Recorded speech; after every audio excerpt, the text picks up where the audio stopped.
Senate ने 26वीं आईनी तरमीम 2/3 अक्सरियत से मंजूर कर ली। तरमीम के हक में 65 और मुखालिफत में 4 वोट डाले गए। सेनेट का इजलास 22 अक्टूबर तक मुलतवी।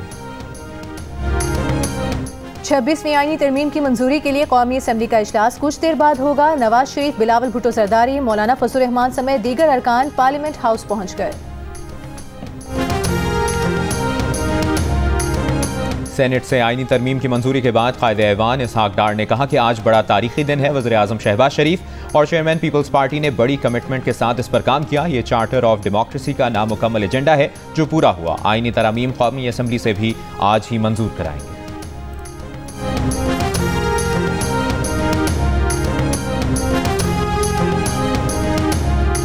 वज़ीर कानून आज़म नज़ीर तारिर ने कहा है चीफ जस्टिस काजी फाइज ईसा मुद्दत पूरी करके चले जाएंगे। चीफ जस्टिस से 6 माह में 3 मुलाकातें की। उन्होंने हमेशा कहा कि वो किसी तौसीए में दिलचस्पी नहीं रखते। और वज़ीर आज़म शहबाज शरीफ ने कहा है कि पूरी कौम को वफाकी काबीना से आईनी तरमीम के मुसवदे की मंजूरी मुबारक हो।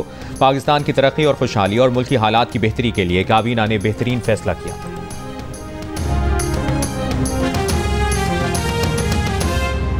शामिल गुफ्तगू करेंगे सीनियर सहाफ़ी तज़कियाकार हामिद मीर साहब ने भी ज्वाइन किया है। मीर साहब, सेनेट ने 26वीं आईनी तरमीम 2/3 अक्सरियत से मंजूर कर ली है। इस तमाम प्रोसेस में एक तो आप बिलावल भुट्टो के किरदार को कैसे देख रहे हैं, जिस तरह मुलाकातें हुई, मुशावरतों का सिलसिला जारी रहा, और ओवरऑल आपको क्या लगता है किस सियासी जमात को सबसे ज़्यादा फ़ायदा होगा इस मंजूरी से तरमीम की? देखिए, इस वक्त रात के 11:15 हो रहे हैं और इतवार का दिन है, तो छुट्टी के दिन अगर सेनेट का इजलास हो रहा है और अभी सिर्फ कौमी असम्बली का इजलास अभी होना है, तो जाहिर बात है ये 12 बजे तक तो वो भी चलेगा। ये सिचुएशन आपके सामने है कि छुट्टी के दिन रात के 11 बजे जो है वो हम डिस्कशन कर रहे हैं कि अभी थोड़ी देर पहले 26वीं आईनी तरमीम हुई है। तो अभी थोड़ी देर पहले फैसल वाडा साहब को मैं सुन रहा था, वो एक टीवी चैनल पे ये फरमा रहे थे कि जी ये जो 26वीं आईनी तरमीम मंजूर हुई है तो उसका क्रेडिट सिर्फ बाप के बाप को जाता है। तो उनसे कहा गया कि जी इसमें बिलावल भुट्टो जरदारी साहब का या मौलाना फजलुर रहमान साहब का कोई किरदार नहीं है। तो वाडा साहब ने कहा जी कि नहीं, ये सिर्फ और सिर्फ बाप के बाप का किरदार है। बाप का आपको पता है, BAP बलोचिस्तान अवामी पार्टी को बाप कहा जाता है, तो बाप का जो बाप है वो आपको अच्छी तरह पता है। तो उनको ये भी बताया गया कि जी आप जो कह रहे हैं तो इसका मतलब एस्टेब्लिशमेंट लिया जाएगा। तो वाडा साहब ने कहा जो भी आपने मतलब लेना है वो ले लें, लेकिन ये जो तरमीम है ये बाप के बाप ने मंजूर करवाई है।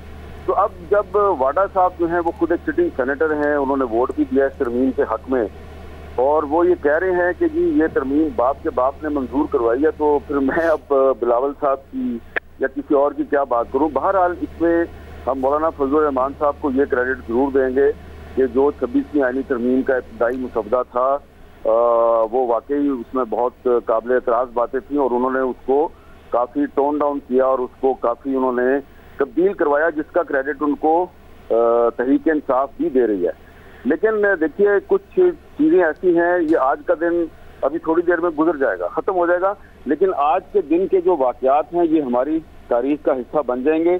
और आज पार्लियामेंट हाउस में जितने भी सहाफ़ी थे और दीगर लोग थे, उन सब ने देखा कि जो बलोचिस्तान नेशनल पार्टी है BNP मैंगल, उसके जो 2 सेनेटर्स थे, एक खातून और एक कासिम रोंजो साहब जो हैं, वो जब आए तो उनसे सवालात किए गए, वो सही तरह सवालात के जवाब नहीं दे रहे थे और सबको पता था कि वो दोनों जो हैं वो काफ़ी दिन से गायब हैं। और जो सेनेटर नसीमा एहसान शाह साहबा हैं, उनके हस्बैंड के बारे में ये बताया मुझे खुद अख्तर मैंगल साहब ने कि उसको उठाया हुआ है, और कासिम रोंजो साहब के बेटे के बारे में बताया गया।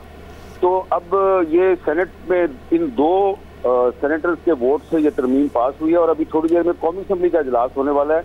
वहाँ पर हुकूमती इत्तेहाद को अगर मौलाना फजलुर रहमान साहब के वोट मिल भी जाएं 8, तो फिर भी उनके 2-3 वोट कम हैं।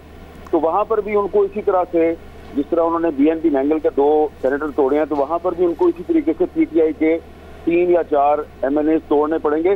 तो ठीक है, इस तरमीम में अच्छी चीज़ें भी हैं, कुछ चीज़ों पे आप एतराज़ भी कर सकते हैं, लेकिन अच्छा होता कि ऐसे सेनेटर्स और MNAs के जरिए तरमीम पास ना होती जिनके बारे में पूरी कौम को पता है कि उनको उठाया जा चुका था।